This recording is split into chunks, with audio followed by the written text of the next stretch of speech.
I mean, I know some kids of Holocaust survivors who turned out fantastic and some who didn't. I mean, yeah. Okay, so you are officially woke. That is what wokeness is about. It's like, people's grandparents or their great-grandparents were slaves. Well, it's okay. No, it's okay. Guys, Fuck you! I'm talking. Guys, I actually want to hear. I want to hear. No, this it's guy, okay. It's okay. I want to hear. Let's at least hear the argument. Let's hear it.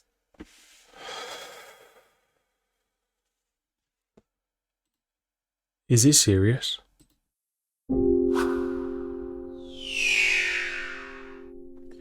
Hello friends, welcome once again to Look and Live You here with Pastor James Devallon, and this is another reaction video, and Ben Shapiro is here for another good one here in a Look and Live YouTube channel. Friends, I'm glad you've joining us today. So I got a good one for you, and the title of this one is, wow, you know what that word is, right? It says F you, I'm talking. Student loses it while debating Ben Shapiro. Let's see where this one is going. Before we do that, friends, let's make sure you like and subscribe to the page. Click the bell icon for more of my notification uploads. Comment below, share your thought and perspective with me. Without further ado, let us now get into the heart of the message. Before I ask my question, so do you come from Holocaust survivors, or are you a Jewish family that didn't? So my great-grandparents arrived. It's a serious question.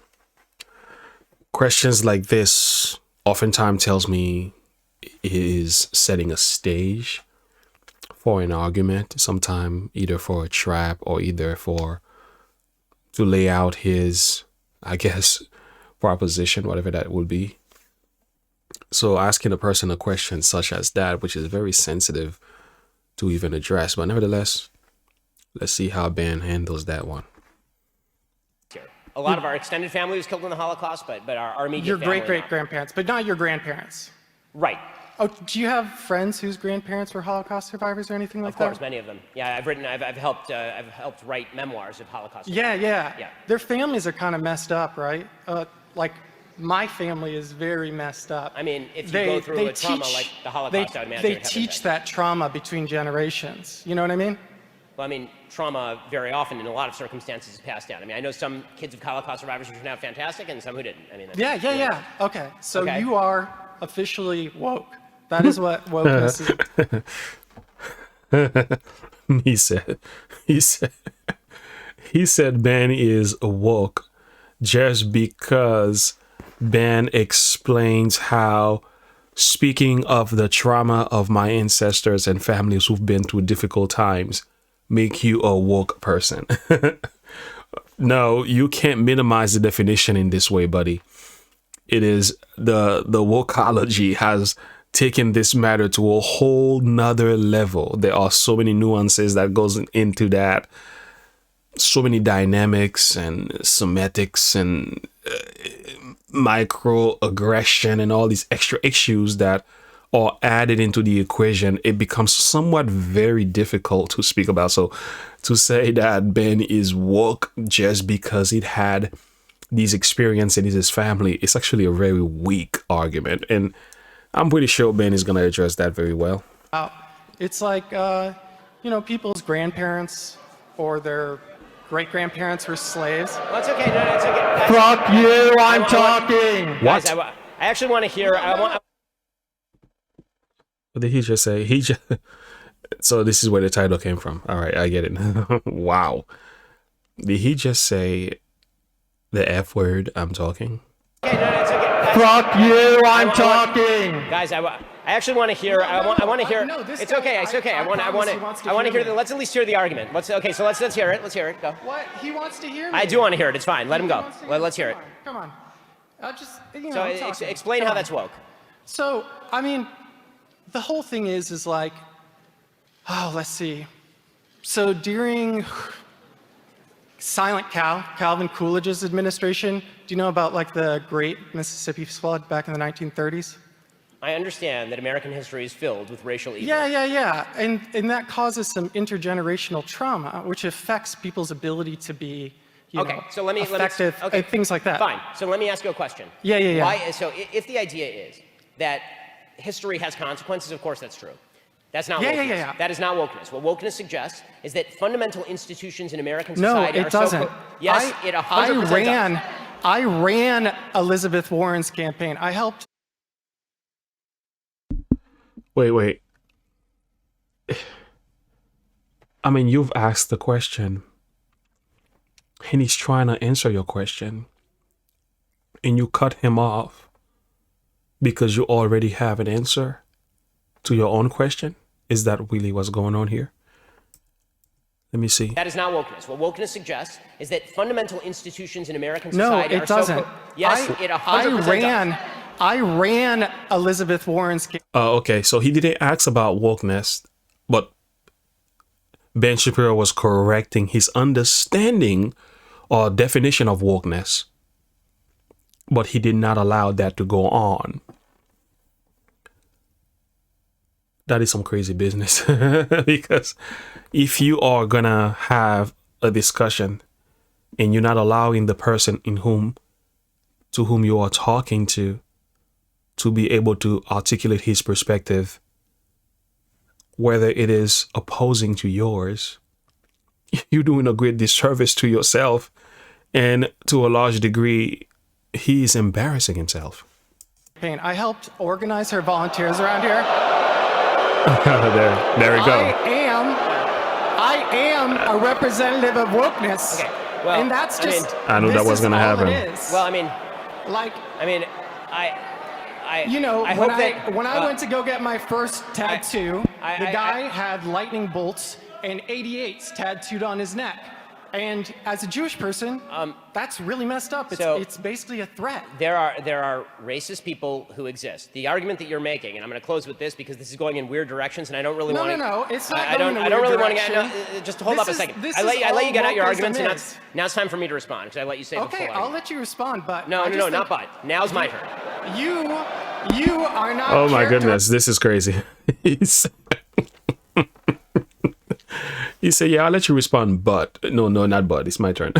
He's like, that's good. This teaches you somewhat the art of communication as well. There are times you need to take a level of authority and own up to the position where you can rightfully defend your base or your argument, right? He's not even allowing Ben Shapiro to articulate his position. So he's making sure that he controls the narrative.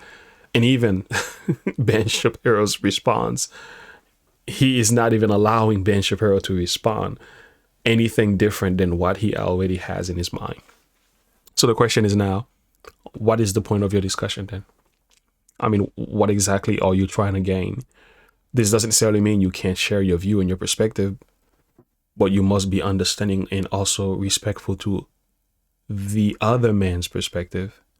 This is how you come to somewhat of a balanced approach in regard to the matter you are seeking to understand.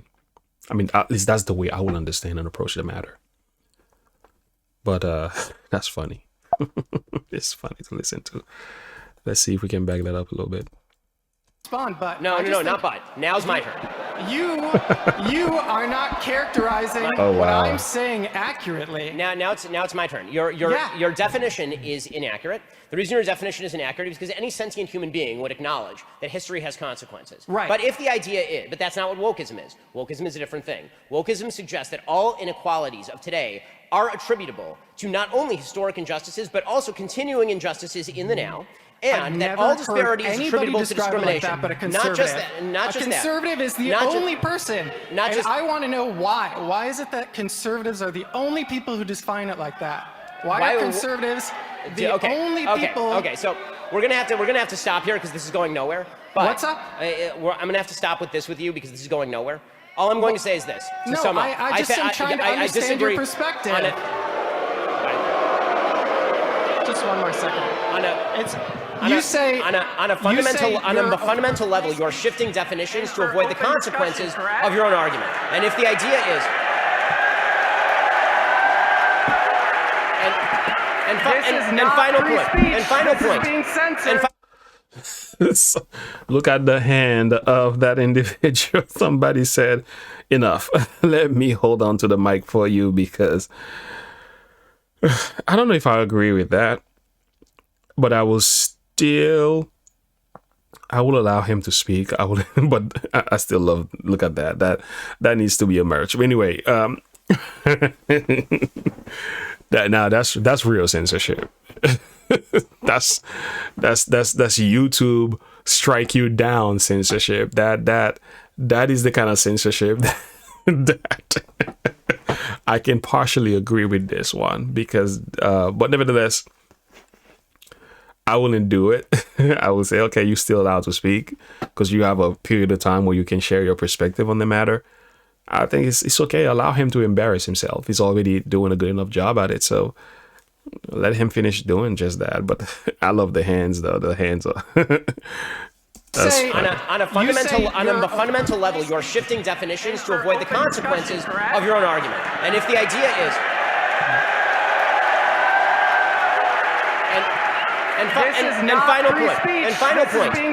final point, if you are going to, hold on, if you are also, just final point to sum up there.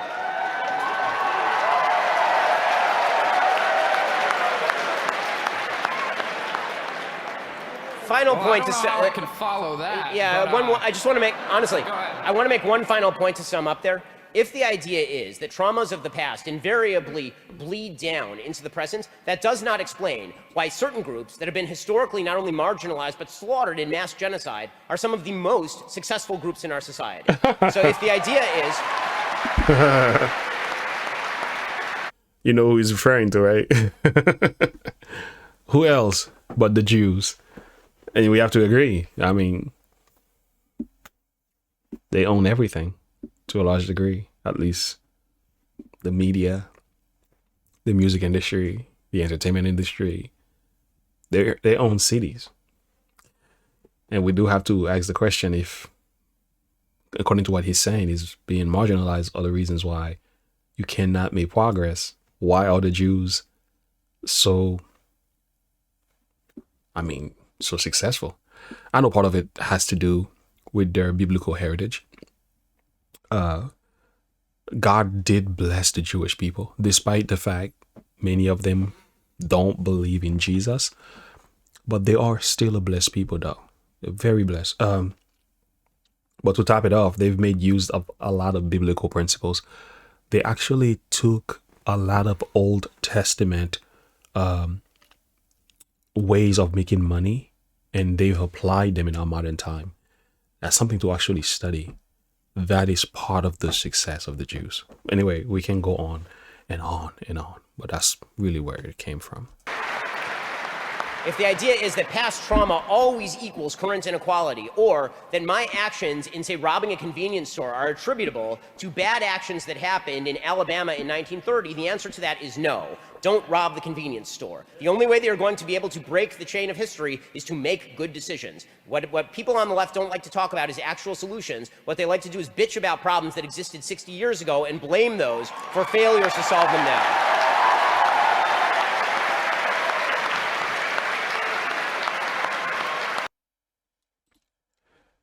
There's no arguing with that. Let's get back into I suppose, right? hard news. I hate it. All right. Yeah, we'll come back to you. There's no arguing with that answer as far as I'm concerned. I think what he said is exactly true. It's just that you can't use your past experiences that has not even yours, even things that have happened to your ancestors as an excuse to be evil. We have all been through stuff. We got to rise above. And you cannot say genetically, I got to be this way, act this way, because it has happened to people prior. My families have suffered a level of trauma. Therefore, my evil behaviors are justified as a result of their suffering and pain. That is hogwash.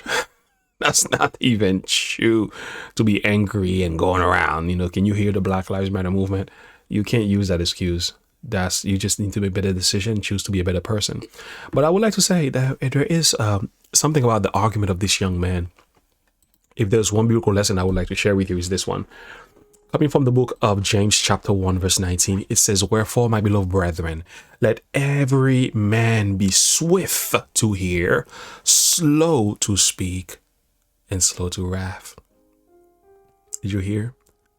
So every one of us must learn this principle. Be quick to hear, slow to speak, and slow to wrath. So you gotta keep your emotion under control. You gotta watch your words, but you must have an open heart. Those 2 ears, and somebody once said, God has given us 2 ears, but 1 mouth. 2 ears that are out in the open, ready to listen and pay attention. 1 mouth, and this tongue is in your mouth, and you have all these teeth covering it. That means you shouldn't be using it so much. You should be using it only when it is needful. I mean, that's just something I've heard before, but nevertheless, maybe there's something we can learn when it comes to that. Once again, thank you so much for listening. Make sure you like and subscribe to the page. Click the bell icon for more of my notification upload. Comment below, share your thought and perspective with me. Until next time, and as always, remember to look unto Jesus and to live by faith. Have a good one. Bye.